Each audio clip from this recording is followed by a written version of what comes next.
നാളെയാണ് ഈ കേസിന്റെ അന്തിമ ശിക്ഷാവിധി പുറപ്പെടുവിക്കുന്നത്. കൊല്ലം സെഷൻസ് കോടതിയാണ്. നമുക്കറിയാം, പ്രമാദമായ ഒരു കേസാണ്. നിരവധി കോളിളക്കങ്ങൾ സൃഷ്ടിച്ച ഒരു കേസാണ്.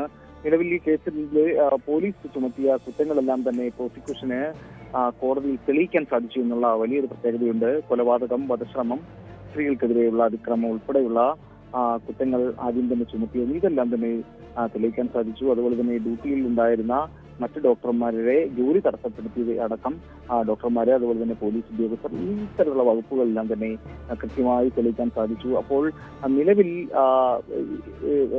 പരമാവധി ശിക്ഷ ഈ പ്രതിക്ക് നൽകണം എന്ന് തന്നെയാണ് പ്രോസിക്യൂഷൻ കോടതിയിൽ ആവശ്യപ്പെട്ടിരിക്കുന്നത്. നമുക്ക് ഇതിന്റെ ഈ കേസിന്റെ നാൾവഴികളിലേക്ക് പെട്ടെന്ന് പോയാൽ 2023 മെയ് 10 ഡോക്ടർ വന്ദനദാസ് കൊല്ലപ്പെടുന്നത്.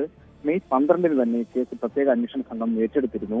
അത് തുടർന്ന് വിശദമായ അന്വേഷണം നടന്നു വരുന്നുണ്ട്. ഒടുവിൽ ഓഗസ്റ്റ് 1 ഇതിന്റെ കുറ്റപത്രം സമർപ്പിച്ചത്. 1000 പേജ് അടങ്ങുന്ന കുറ്റപത്രമായിരുന്നു. ക്രൈംബ്രാഞ്ച് ഡിവൈഎസ്പി MM ജോസിന്റെ നേതൃത്വത്തിലുള്ള അന്വേഷണ സംഘമാണ് ഈ കുറ്റപത്രം സമർപ്പിച്ചത്. തുടർന്ന് സെപ്റ്റംബർ 19 കേസ് കൊല്ലം സെഷൻസ് കോടതിയിലേക്ക് വരുന്നത്.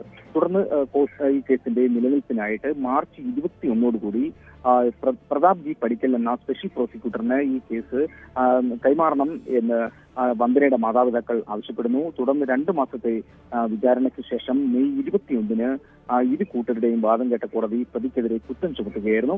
അതുപോലെ തന്നെ ജൂലൈ 17 വന്നു കഴിഞ്ഞാൽ കുറ്റപത്രം ചുമത്തിയതിനെതിരെ പ്രതി സുപ്രീം കോടതിയെ സമീപിച്ചൊരു സാഹചര്യം ഉണ്ടായിരുന്നു. സെപ്റ്റംബർ 9 സാക്ഷി വിസ്താരം ഒക്ടോബർ 17 മുതൽ നവംബർ 1 വരെ നടത്താൻ കോടതി ഉത്തരവിടുകയും ചെയ്തു.